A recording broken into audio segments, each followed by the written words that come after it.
Folks, ladies and gentlecars, my name is Farkle8000. It's time for some breaking news before the 2026 Diecast Competition Series season. We've got quite a few updates to get to before this season officially gets underway. So, let's get started. We start with a brand new track. It's steep, it's fast, and it's hopefully going to be very competitive. I don't think anything's going to be as competitive as last season's track, but we can certainly hopefully try. The top is going to be fun. The underside is kind of ugly, but let's not talk about that right now. And so we got a new track. It will premiere in the 2026 All-Star New Year's Tournament, happening hopefully later this week, or releasing later this week.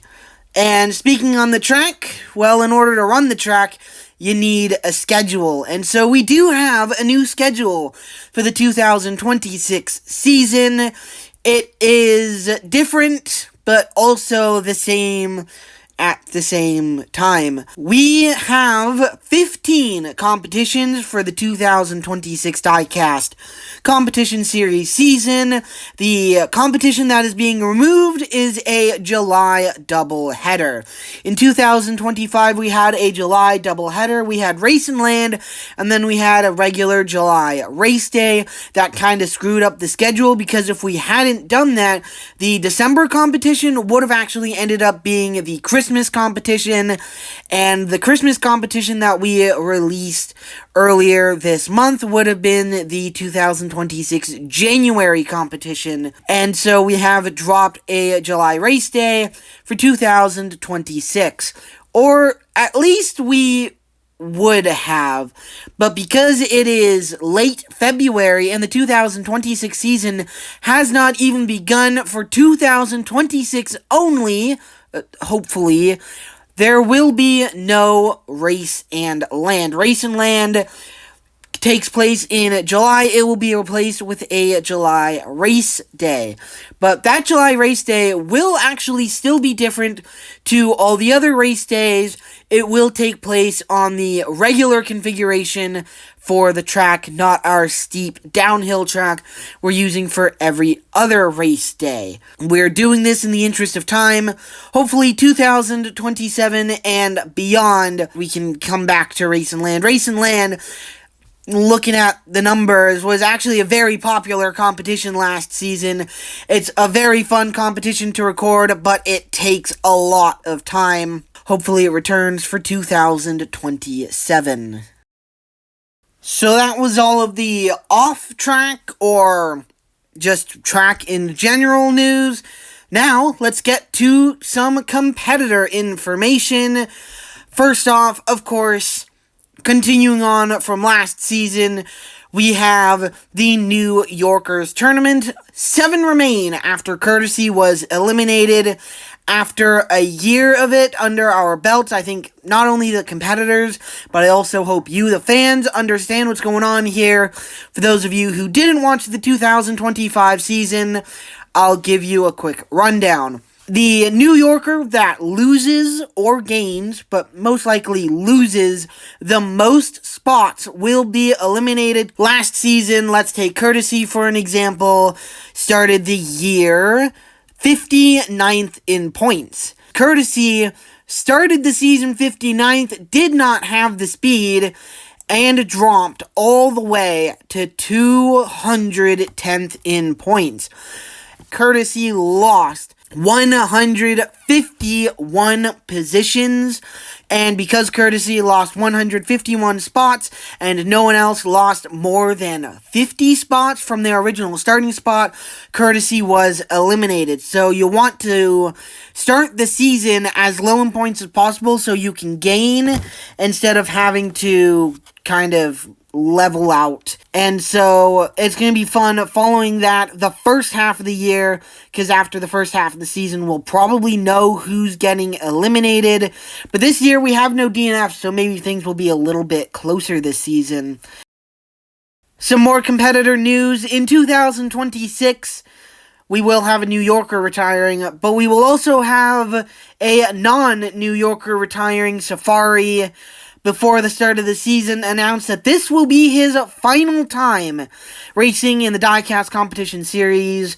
A long-time driver around the series, but he has only been competing since 2022.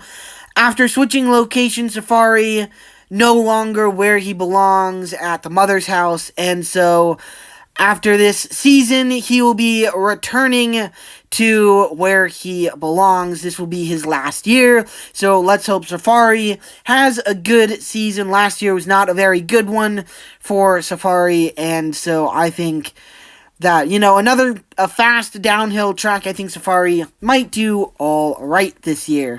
And then the final single competitor news here, in order to avoid just kind of laziness in competitor names, and to avoid the cringiest meme in human history, the Diecast Competition Series and 67 have chosen to change his name. His new name is Otto. So 67 is now Otto. And then the final competitor news, 22 new rookies are hitting the track for the 2026 season. A big thing to note right here is there isn't a single NASCAR in the field. This is the first time since 2021 we have started the season without a NASCAR. 2021, we started the season with several NASCARs. 2020, we started with no NASCARs, but gained some late in the year. But this season could be the first since 2019 with no NASCARs. 2019, I didn't even know what NASCAR was at the time. But this is a very interesting rookie class so far, starting without a single NASCAR. That is very, very strange. It's going to be odd to see. I don't think we've seen the end of the NASCARs. I think we will definitely have some arriving midway, maybe even late in the year.